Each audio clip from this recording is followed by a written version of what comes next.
Bismillahirrahmanirrahim. Assalamualaikum warahmatullahi wabarakatuh. Perkenalkan terlebih dahulu, nama saya Putri Gupurli dengan NIM 5020035 dari kelas PGSD 4A. Mata kuliah Telaah Kurikulum dengan dosen pengampu Bapak Tio Gusti Satria Magister Pendidikan. Oke, di video kali ini saya akan membahas tentang perbedaan dan perubahan kurikulum 1947 sampai dengan paradigma baru. Oke, yang pertama yaitu pengertian kurikulum. Menurut Profesor Dr. S. Nasution dalam bukunya yang berjudul Kurikulum dan Pengajaran menyatakan, kurikulum adalah serangkaian penyusunan rencana untuk melancarkan proses belajar mengajar. Adapun rencana yang disusun tersebut berada di bawah tanggung jawab lembaga pendidikan dan para pengajar di sana. Nah, mengapa perlu dilakukan perubahan kurikulum? Karena perkembangan zaman menunjukkan bahwa keaktifan sangat diperlukan untuk menunjang masa depan termasuk sikap penting.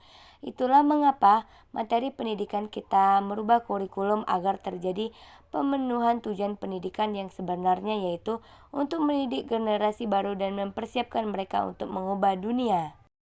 Oke, selanjutnya saya akan membahas satu persatu kurikulum yang ada di Indonesia.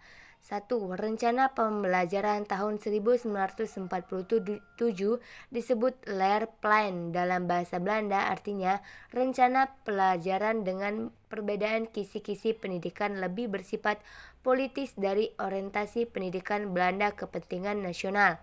Kedua, rencana pelajaran terurai 1952.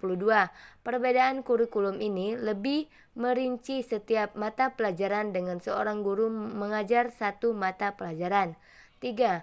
Rencana kurikulum 1964 dan kurikulum 1964. Perbedaannya, kurikulum ini menitik beratkan pada pengembangan daya cipta, rasa khas karya, dan moral yang dikenal dengan istilah Pancardahana. Yang keempat, kurikulum 1968 perbedaannya lebih menekankan pada pembentukan insan pun Pancasila sejati. Kelima, kurikulum 1975 perbedaannya lebih menekankan pada tujuan pendidikan supaya pendidikan lebih efektif dan efisien.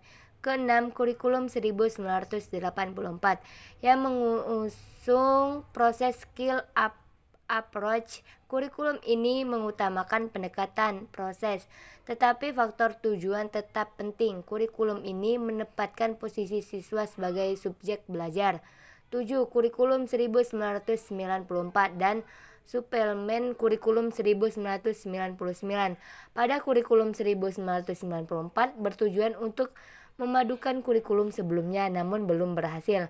8. Kurikulum 2004. Kurikulum berbasis kompetisi KBK. Setiap belajar diurai berdasarkan kompetensi apakah yang mesti dicapai oleh siswa, namun muncul kerancuan bila dikaitkan dengan alat ukur kompetensi siswa, yakni ujian. Kesembilan, KTSP, Kurikulum Tingkat Satuan Pendidikan 2006. Perbedaan yang paling menonjol pada perubahan kurikulum ini yaitu guru lebih diberi kebebasan dalam merencana pembelajaran sesuai dengan lingkungan dan kondisi siswa serta kondisi sekolah berada, dan kurikulum ini lebih menekankan pada aspek pengetahuan siswa atau kognitif. 10. Kurikulum K13. Perbedaannya menekankan pada tiga ranah, yaitu afektif, yaitu sikap pada Tuhan dan manusia, kognitif, pengetahuan, dan psikomotorik, keterampilan. Ke-11, kurikulum darurat yang keberadaannya digunakan pendidikan saat dalam kondisi khusus masa pandemi corona ini. Terakhir yaitu ke-12, kurikulum paradigma baru yang kurikulumnya memiliki fleksibilitas bagi sekolah agar memiliki kurikulum yang sesuai dengan kebutuhan pembelajaran siswa.